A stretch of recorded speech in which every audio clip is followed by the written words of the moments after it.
Hi, it's HardReset and today I'll show you how to fix Wi-Fi not working on POCO Pad M1.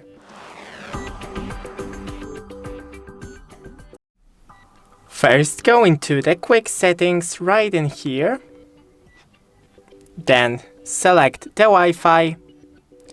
Then disable it and enable once again. Click More Settings. Now, the arrow next to your Wi-Fi.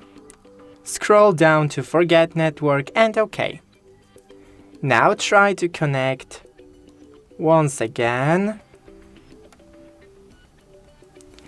If it's not working for you, then you need to restart your device and the router.